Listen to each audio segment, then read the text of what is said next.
Mesdames, Messieurs, bonsoir. Chers amis internautes d'Ivoire TV, c'est avec un grand plaisir que je vous retrouve ce soir pour parler de sport.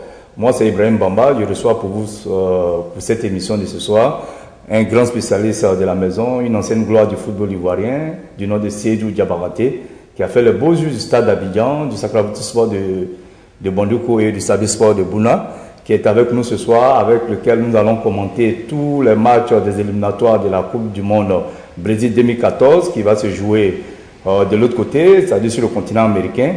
Et l'Afrique connaîtra ses représentants très bientôt avec le tirage qui s'est passé le lundi dernier du côté de l'Égypte, c'est-à-dire du côté du Caire. Et nous allons, sans plus tarder, présenter notre invité. Bonsoir, Seydou. Bonsoir. Comment ça va? Très bien. Ok. Donc, je disais tantôt que nous allons ce soir commenter toutes les rencontres au niveau du continent africain. Les tirages sont déjà connus, les rencontres sont déjà connues avec les différentes dates. Les premières rencontres vont se dérouler du 11 octobre au 14. Toutes les rencontres africaines sont connues et nous allons demander à notre invité de ce soir, Seydou Diabaté, la formule cette année, comment vous la trouvez? Est-ce qu'elle est bonne pour le continent africain? Ça pourrait nous donner des dignes représentants pour la prochaine Coupe du Monde? Je pense bien, parce que je pense que toutes les équipes sont à la hauteur. Et cette formule-là, ça les permettra de se forger plus. Je pense que ça va nous apporter beaucoup. Avant, l'ancien système, c'était des matchs de poule où on prenait les premiers pour être qualifiés, mais maintenant, ce sont des confrontations directes. Ce sera des chaudes empoignades entre ces équipes. Tout à l'heure, nous allons revenir sur les différentes rencontres. Mais vous pensez que, est-ce qu'il y a des équipes qui seront défavorisées par rapport à d'autres? Non, je pense que l'ancienne formule, en fait, le football, il y a le facteur chance. L'ancienne formule fait qu'il y a d'autres qui partent au mondial avec la chance. Mais cette formule-là, je pense que tu dois être à la hauteur pour pouvoir passer le cap. Donc, je pense que cette formule est meilleure. Ok, donc je pense que le spécialiste pense que cette formule est meilleure. Nous allons maintenant revenir un peu sur tous ces détails, faire le point des différentes rencontres. Retenez que nous avons 5 grandes rencontres qui vont se jouer sur le continent africain à partir du mois prochain, c'est-à-dire, je disais tantôt, du 11 au 14. Et les premières rencontres déjà, nous avons l'Éthiopie qui reçoit le Nigeria, nous avons le Burkina Faso qui reçoit l'Algérie, le Ghana qui reçoit l'Égypte, la Tunisie qui reçoit le Cameroun et la Côte d'Ivoire qui reçoit le Sénégal. Et les manches retour vont se passer du 15 au 19 novembre, c'est-à-dire un mois après. Donc, c'est voilà déjà la première rencontre où on aura une opposition entre l'Éthiopie et le Nigeria. Pensez-vous que le Nigeria part déjà favori? Est-ce qu'il ne peut pas avoir des surprises dans cette rencontre? Nous sommes en sport, surtout le football n'est pas une science exacte. Et l'Éthiopie que nous avons vue en Coupe d'Afrique nous a montré une grande figure. En football, tout est possible. But still, le Nigeria pas favori parce qu'elle est le détenteur de la Coupe d'Afrique et elle a beaucoup de professionnels, des joueurs de métier. On peut dire que ouais, le Nigeria pas favori. Bon, on sait que ces deux équipes s'étaient rencontrées un peu à la dernière CAN où le Nigeria avait pris le dessus sur l'Éthiopie 2-0. Et quand tu regardes un peu la physionomie de ce match, l'Éthiopie nous avait fait une grosse surprise en épinglant le champion d'Afrique, c'est-à-dire la Zambie. Et quand tu regardes un peu ce football éthiopien qui revient à la surface, est-ce qu'elle ne peut pas titiller cette grande équipe du Nigeria? Comme je l'ai dit, le football n'est pas une science exacte. Donc, si tu vas sur les statistiques, tu verras que le Nigeria n'est pas favori. Mais ça ne veut pas dire que le Nigeria va gagner le match. Pourquoi le Nigeria n'est pas favori? C'est des gens de métier. Et l'Éthiopie était en écart de la Coupe d'Afrique il y a très longtemps. Ils viennent d'arriver. C'est la fougue contre la sagesse. Et c'est ce qui va se jouer. Et je pense que le Nigeria va prendre le dessus. Et le match retour va se passer au Nigeria. Ce n'est pas une faveur pour le Nigeria de recevoir son match retour chez lui à domicile. Quand on connaît l'enfer de Surulere. De nos jours en football, il n'y a pas de terrain neutre. Le footballeur, il peut jouer n'importe où. Il se sent l'aise n'importe où. Ça va. Maintenant, avec les règles des fédérations, il n'y a pas de terrain étranger. Ok, donc je pense que c'est bien dit. L'Éthiopie peut surprendre à tout moment le Nigeria. Le Nigeria a intérêt à faire très attention. Nous allons partir pour la deuxième rencontre, c'est-à-dire le Burkina Faso qui reçoit l'Algérie. c'est deux styles différents. Le Burkina Faso, aujourd'hui, c'est l'équipe qui monte en puissance au niveau du continent africain. On sait que cette équipe est tombée en finale face au Nigeria, les armes à la main. Croise une équipe d'Algérie aussi qui revient à la surface, même si elle a raté un peu la CAN en 2013. Est-ce que vous pensez que le Burkina pourra quand même rééditer l'espoir de la CAN, éliminer cette équipe algérienne quand on sait qu'elle a participé à la dernière Coupe du Monde? Je pense que ce sera la plus belle rencontre du tournoi. Parce que, voyant venir, le Burkina, c'est une équipe d'avenir. Et cette équipe-là, je pense qu'elle va gagner l'Algérie. Donc pour vous, le Burkina a beaucoup de chances de se qualifier pour la première fois pour la Coupe du Monde? A plus de chances. Pensez pas que l'Algérie, avec son expérience, qui a déjà joué la dernière Coupe du Monde, puisse freiner cette équipe burkinabé, puisse freiner les ardeurs de cette génération qui monte en puissance? Tu viens d'oublier que cette équipe burkinabé vient de jouer la Coupe. La finale avec le Nigeria. Yeah. Et cette équipe, elle est jeune, mais ses joueurs sont des professionnels. Il n'y a pas de petits joueurs, comme il n'y a pas de petites équipes. Cette équipe la force de cette équipe, ils sont très jeunes et ils veulent monter, ils veulent prouver. Ils l'ont prouvé en Afrique, en Coupe d'Afrique. Et je pense qu'ils vont jouer la mondiale. La mondiale. Mais pour vous, le Burkina qui reçoit à domicile avant d'aller en Algérie, que pensez-vous en tant qu'ancien sportif? Qu'est-ce qu'il faut au Burkina pour pouvoir se qualifier? C'est de faire le plein à domicile ou bien comment vous pensez? Quelle stratégie en tant que spécialiste en football? Ils doivent opter pour l'offensif. Pour se qualifier, la qualification doit être prise chez eux d'abord, avant de se rendre au match de retour. D'abord seulement gagner avec un score fleuve. Ce n'est pas facile de gérer les équipes maghrébiennes sur les terrains. Avec la chaleur et l'atmosphère de l'Afrique, je pense que leur victoire et leur qualification dépend du match. Allez. Ok. Donc, je pense que le spécialiste a tout dit. Le Burkina a intérêt à faire le carton plein à domicile avant d'aller en Algérie, qui ne sera pas du tout facile pour eux. Donc, je pense que ce joueur-là, comme on l'appelle, lui qui a été décrété meilleur joueur-là, Jonathan Petroipa. Si Petroipa a joué pour l'équipe, je pense que l'Algérie n'aura pas de chance. Donc pour vous, le favori de cette rencontre, c'est le Burkina Faso? C'est le Burkina. Okay. S'il a joué avec le nom qu'il a, s'il a accepté le nom et il a joué pour l'équipe, ils vont gagner. Ok, donc je pense que c'est bien dit. Nous allons entamer la troisième rencontre, qui est un match aussi épique qu'on ne peut le penser. C'est-à-dire que le Ghana qui reçoit l'Égypte. On sait que l'Égypte est un monument pour le football africain, 7 fois champion d'Afrique. Le Ghana aussi, pareillement, 4 fois champion d'Afrique. Voilà deux grandes nations qui s'affrontent pour les éliminatoires. Quand on sait que l'Égypte revient de loin, qui n'a pas participé à 2 CAN passées. Et le Ghana aussi monte en puissance. On sait que c'est le Ghana qui avait amené l'Afrique encore pour la 3e fois en quart de finale pour la dernière Coupe du Monde en Afrique du Sud. Pensez-vous que ce match promet des étincelles? Est-ce que vous pouvez dégager un qualifié ou bien un favori dans cette rencontre-là? En fait, pour moi, le Ghana n'est pas favori. Parce que cette équipe-là a plus d'expérience sur le plan international que national en Afrique. C'est ce que je veux dire. Le Ghana est favori par rapport à ses éléments. Donc, je pense que ce sera une belle rencontre. Moi, je donne favori au Ghana. Donc le Ghana a beaucoup de chances de se qualifier, même si l'Égypte revient à la surface. On connaît quand même le football égyptien qui fatigue beaucoup les équipes africaines. Mais c'est même pas le Ghana. Pas le Ghana. Pas le Ghana. Le Ghana a beaucoup de chances de se qualifier. Plus. Pour la 3e fois d'affilée. 80%. La 3e fois d'affilée. Donc on ne peut que souhaiter bonne chance à nos chers amis ghanéens. Donc la 4e rencontre, c'est un plateau aussi très alléchant, c'est-à-dire que la Tunisie qui reçoit le Cameroun. On sait que le Cameroun est aujourd'hui en train de chercher une identité perdue. Le Cameroun, on sait qu'elle n'a pas participé même à la dernière Coupe d'Afrique des Nations. Elle a été éliminée par le Cap-Vert. Le Cameroun revient à la surface tant bien que mal avec tous ces grincements de dents, Eto'o qui revient en équipe nationale, qui répare, croise la Tunisie qui a été même repêchée à la dernière minute, qui a gagné sur tapis vert. Que voyez-vous un peu par rapport à cette rencontre-là? Il y a un favori qui peut se dégager quand on sait que les deux équipes sont en perte de vitesse. Ces deux équipes-là, On va attendre pour voir à la fin du match. Je crois que la plaie même de cette équipe, de ces deux équipes, c'est la base, la fédération. Ils ont les éléments pour jouer.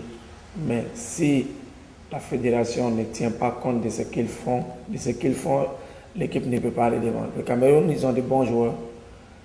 Ils ont des jeunes joueurs, ils ont des bons joueurs. Beaucoup d'internationaux, comme l'autre équipe. La Tunisie. La Tunisie. Mais le problème, il est où? C'est la fédération. Sur le terrain, ça va dépendre des joueurs. L'équipe qui va avoir plus de confiance va gagner. Bon, on revient un peu au Cameroun, c'est quand même inquiétant. Cette équipe-là qui a fait rêver toute l'Afrique au Udu, et quand il y a ces éléments, au Udu Samuel Eto'o, qui même a déclaré dernièrement que ce n'est pas ceux qui reviennent encore en équipe nationale pour ce match très important, pour que son pays puisse se qualifier. Est-ce que vous pensez que c'est une bonne décision de la part de Samuel Eto'o, vu un peu tout son talent reconnu dans le monde entier? Il vient de signer dernièrement à Chelsea. Écoute, c'est vrai que c'est son pays. Mais on doit comprendre que les joueurs, c'est des êtres humains. C'est des pères de famille. C'est des gens qui ont des parents comme nous. Pour un match, s'il faut s'asseoir à la télé, les insulter, tu peux porter les crampons pour aller jouer toi aussi. On n'a qu'à apprendre à respecter les joueurs. Personne ne va porter un maillot pour aller sur le terrain dans l'intention de perdre. Ça n'a jamais existé. Un footballeur, c'est le monde qui te regarde. Il ne peut pas tricher. Quand ils perdent, ils doivent savoir qu'ils ont perdu. Ça, c'est les règles du football. Ou tu gagnes, ou tu fais match nul, ou tu perds. Ils n'ont qu'à apprendre à respecter les joueurs et les joueurs vont les respecter. Sa décision, moi, je respecte sa décision. Donc, tu penses que Samuel Eto'o a pris une décision sage? S'il pense que c'est la décision la plus sage, je la supporte. Ok, donc je pense que c'est très intéressant, ça a été bien dit. Il faut respecter les joueurs, quand même, sont des êtres humains, ils peuvent se tromper, donc... un match perdu, il ne faut pas tirer là-dessus. Pas se tromper. Ils vont pour mouiller le maillot. Ils vont pour jouer. Je parle en tant que joueur. Ça m'étonnerait de voir un joueur porter un maillot et puis sur le terrain tricher. Parce que tu as l'œil nu. Tu n'es pas caché. Tout le monde te voit. On voit ce que tu fais. C'est impossible. Il y a des jours sans en football. Quelle que soit ta qualité, il y a des jours sans. Tout joueur le reconnaît. Le jour où le joueur n'est pas dans son assiette, il ne faut pas lui jeter des pots de banane. Voire même aller insulter sa famille, quand même qu'on apprenne qu'après tout d'abord c'est le sport. Ok. Donc nous revenons maintenant à la dernière rencontre, c'est la 5e rencontre, qui est la rencontre tant entendue par tout le monde. C'est-à-dire notre très cher pays, la Côte d'Ivoire, qui reçoit pour une fois le Sénégal. On sait que ces deux pays s'étaient déjà rencontrés aux éliminatoires de la CAN 2013. Et on sait ce qui s'est passé dans ces deux confrontations. La Côte d'Ivoire avait battu le Sénégal difficilement à Abidjan. Et au retour au Sénégal, la Côte d'Ivoire est allée humilier cette équipe sénégalaise et il y a eu des incidents. Pensez-vous que ce match encore se joue sous fond de tension? Tu viens de mentionner quelque chose qui est très important. La Côte d'Ivoire a gagné difficilement sur notre propre terrain, on a gagné difficilement. Pourquoi? L'excès de confiance en toute chose te tue. Il faut que nos joueurs comprennent que le nom ne joue pas. Ce que tu as joué hier et puis ce que tu vas jouer aujourd'hui, c'est différent. Ce que tu as joué à 8 heures, ce que tu vas jouer à 9 heures, c'est différent. Malgré les grands noms qu'ils ont, s'ils ne viennent pas pour jouer, on ne pourra pas gagner le Sénégal. Tu as marqué hier, mais le match d'aujourd'hui, tu n'as pas encore marqué. Il faut marquer pour qu'on continue de dire ton nom. Il faut jouer pour que tu sois... Il faut gagner pour que tu sois la meilleure. Ce que tu as fait hier, ça s'est passé. C'est ce qui compte aujourd'hui. Normalement, la Côte d'Ivoire va favori. Normalement, la Côte d'Ivoire doit gagner ce match. Mais nos joueurs sont comme des caméléons. Aujourd'hui, tu les applaudis. Demain, tu te demandes si c'est le même joueur. Mais on sait déjà que la Côte d'Ivoire va de mal en pire. On sait qu'elle avait été humiliée aux États-Unis ici par cette équipe mexicaine. Et après, elle a fait un match quand même arraché par les cheveux face au Maroc. Bon, on sait que ce match n'est pas d'enjeu. Mais quand vous regardez un peu ces résultats en temps d'ici pour cette équipe nationale, pensez-vous que les Ivoiriens peuvent se remotiver, peuvent remonter là-bas pour pouvoir battre cette équipe sénégalaise qui ne va pas vouloir se laisser battre, se laisser humilier pour une seconde fois? On a des éléments palpables pour changer à chaque moment la vapeur. on a des joueurs. Mais comme je l'ai dit, le nom ne te fait pas jouer. Maradona, il reste Maradona, il ne joue plus. On dit il était Maradona, il n'est plus Maradona. Il faut que nos joueurs acceptent de jouer. Chacun n'a qu'à jouer son rôle. Qu'ils enlèvent ces histoires de politique dans leur tête. On joue sur le terrain pour faire une star. Si je dois donner le ballon à Drogba pour qu'il marque, c'est ce que je dois faire. Chacun son rôle. Si chacun joue son rôle, on va gagner. Et quand on parle de, comment dirais-je, du Mexique, pourquoi on pense que le football mexicain est à un niveau bas? Le Mexique n'est pas un petit pays de football. C'est vrai qu'on n'a pas bien joué, mais écoute, c'est une grande équipe. Cette équipe-là a gagné le Brésil, tout dernièrement. La seule chose que je peux dire à nos frères joueurs, c'est de savoir que si tu ne joues pas, tu ne gagnes pas. Si tu t'arrêtes sur le terrain pour dire je m'appelle Yaya, tu ne vas pas gagner. Si tu t'arrêtes sur le terrain pour dire je m'appelle Drogba, tu ne vas pas gagner. Il faut marquer pour montrer que je suis Drogba. Il faut jouer pour montrer que c'est moi Yaya. Sinon ton nom, le titre ne joue pas. Le titre, c'est ce que tu avais déjà fait. Ok, je pense que notre ancienne gloire du football ivoirien a tout dit, a dit des choses très intéressantes. Il a donné des conseils à ses jeunes frères de jouer franchement, de mouiller le maillot, comme tout le monde le pense. Il faut faire plaisir à ces Ivoiriens qui sont aujourd'hui en proie au doute. Et quand vous regardez un peu toutes ces configurations, ces équipes qui sont là pour le dernier carré, pensez-vous que l'Afrique a beaucoup de chances pour le prochain mondial, pour qu'on puisse clore cette émission? On a encore un long pas à faire. Parce qu'au fait, l'Afrique même a perdu son football africain. Et c'est ce qui nous faisait avancer. Actuellement, on joue exactement comme les Européens. Donc c'est un peu difficile. Tu ne peux pas danser la danse que quelqu'un t'a appris et puis être meilleur danseur que la personne. Si on a essayé de faire l'amalgame entre ce qu'ils nous ont appris et avec ce que nous avons, on peut avancer. Le défenseur africain ne recule pas quand quelqu'un vient avec le ballon. Mais quand on s'en va jouer en professionnalisme, c'est ce qu'ils nous apprennent. Et on tombe dans leur propre jeu. Le défenseur ivoirien africain ne laisse pas de distance entre lui avec le bon joueur. Mais c'est ce qu'ils nous apprennent et on les suit. Si les entraîneurs africains essaient de comprendre, faire l'amalgame des choses, je pense qu'on aura beaucoup de chances.